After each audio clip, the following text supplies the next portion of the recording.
You got to remember, think low and high for buck bedding. Bucks will either bed high or bed real low in the lower areas.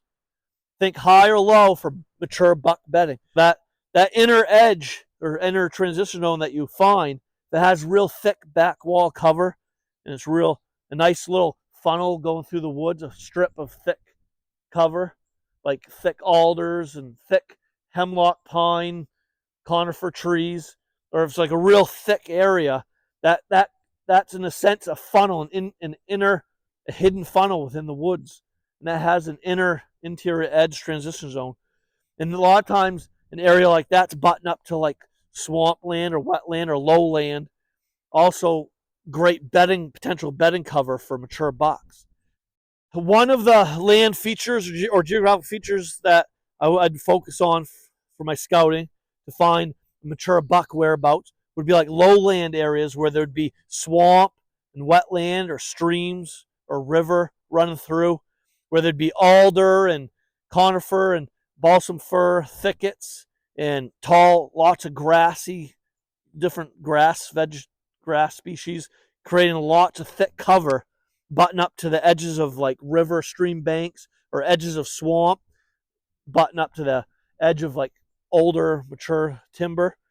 So you're going to have your edge, and you're going to have stream within this like wetland, swampy area.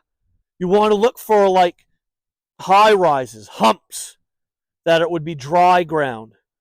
Bucks kind of hone in on these type of locations that's surrounded by thick grasses and alders and like conifer thickets.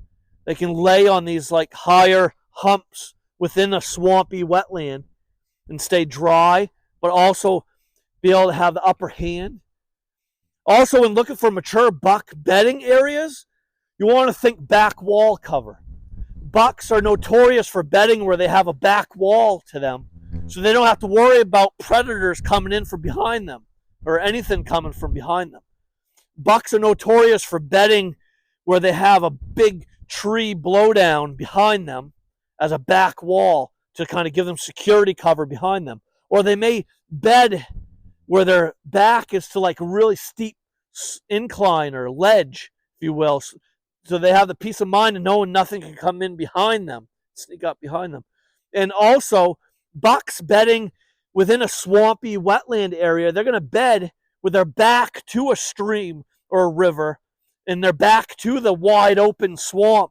They're going to have the confidence that a predator or predatory animal might not sneak in behind them in that wide, because the predator's not going to want to expose themselves in a wide open area. A buck will bed with a back wall, in a sense, to them, with that, having that peace of mind and security, that thought of security, knowing that nothing can come in, sneak in behind them. So you got to keep that in mind when looking for honing in on buck bedding areas. Smash that like button for me, could you, before you go?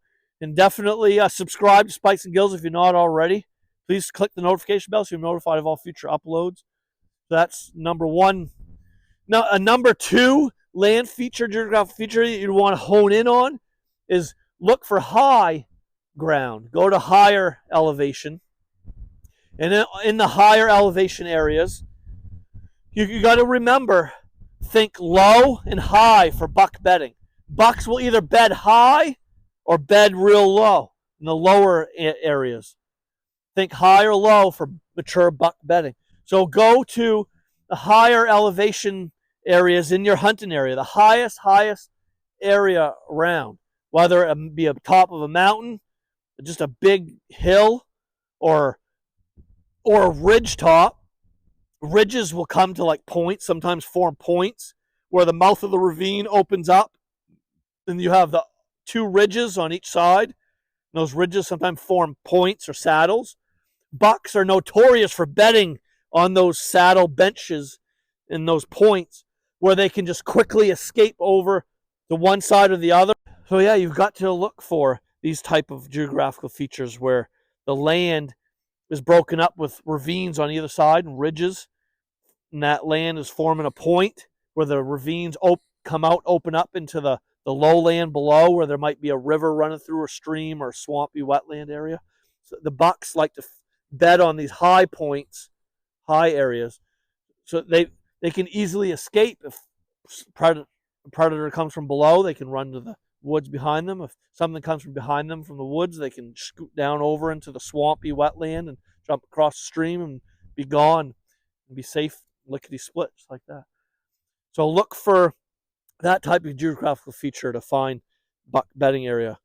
You'll most likely find lots of rubs nearby, old rubs and new rubs from that year, and some scrapes and other telltale buck sign, big buck tracks and big buck droppings and browse sign and stuff you'll find in those areas if there are mature bucks using that for bedding cover.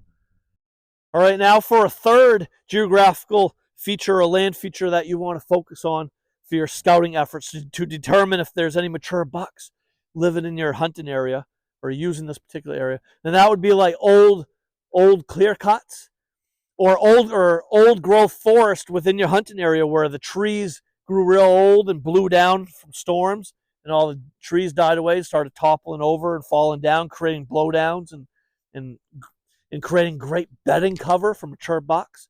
And in the clear cuts, old growth, like old clear cuts where the saplings are growing up, you're going to have thick, luscious new growth that's going to create real thick cover for the bucks.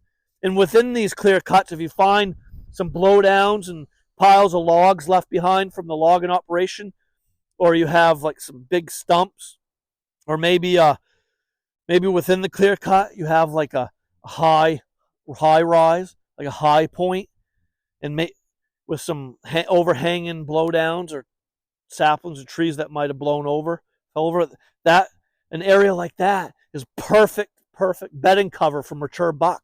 A buck will climb up under that entanglement and thicket and use that hill, that high rise, as a back wall to feel safe, so that they have the confidence and that security, that feeling of safety and knowing that something can't sneak in from behind them.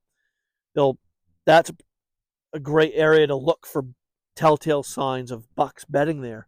And now also if you go to old growth forest within your hunting area where the trees grew old and fell over and there's dead trees everywhere, toppled over, laying down on the ground, creating these blowdowns, that's also great security bedding cover for bucks. Mature bucks love to kind of nestle into a blowdown with these tree trunks, these trees behind them as a back wall for security cover, so they feel safe in knowing that something can't sneak in from behind them. But the logging operation a lot of times will leave piles of logs behind, creating like that back wall effect where a buck could bed up against, using them piles of logs as back wall so they know something can't sneak in from behind them. Or within these old clear cuts, you have this thick, luscious vegetation, these new saplings and grasses and other young trees growing up real super thick, like alders and maples and some conifers growing up real thick, creating real thick security cover. Look for like high rises within the clear cut, where you see like a high hump or hill with thick cover all around it. Hone in on that location. Go there. Don't be surprised if you find rubs and big droppings and browse sign near that location where mature buck bedded. All right, everybody, so there you have it. 3 great geographical land features to like focus on for your scouting efforts to find buck bedding cover, buck bedding areas. And if you find where there's been mature bucks bedding in any one of these 3 type of locations, geographical features, then in a sense you probably most likely found their core area.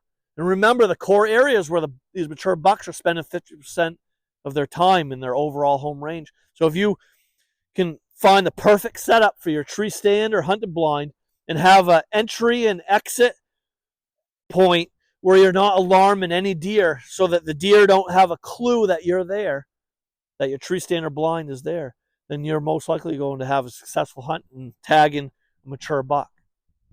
Now, if you go to any one of these 3 locations in your hunting area, you want to make sure you have an entry point and an exit point where you're not alarming any deer. You got to be confident in knowing that the deer don't know you exist. You don't want them to know that your tree stand is there, your hunting blind. Have an entry and exit route that gives you confidence that you're not spooking any deer and alarming any deer, and that deer don't know that you exist. Now, if you do have to bump deer on your way in and out of any one of these 3 hunting locations in your area, then just don't overhunt it. Maybe go in and hunt it all day. Go in the morning real early, 2 hours before daylight, sit all day, hunt it, and then just knowing that you're going to bump deer and maybe educate some deer, and then just leave it alone for a week. Maybe have plenty of tree stand setups in your hunting area for all the various wind directions, and also so you're not over hunting an area. Let an area that you hunted rest for a week and hunt another spot, and so on and so forth. Let that spot rest for a week and go hunt another spot. Have plenty of tree stands and hunting blinds set up for all the various wind directions, and so you're not over hunting any one location. So you're not educating those mature trophy bucks that you're after. And so use all these tips and hunting strategies to your advantage this fall to go on and tag your mature buck. So smash that like button for me, could you, before you go? And definitely subscribe to Spikes and Gills if you're not already. Please click the notification bell so you're notified of all future uploads. And I greatly appreciate the extra support. Follow everybody. Smash that like button before you go. Greatly appreciate it. All right, see you next time.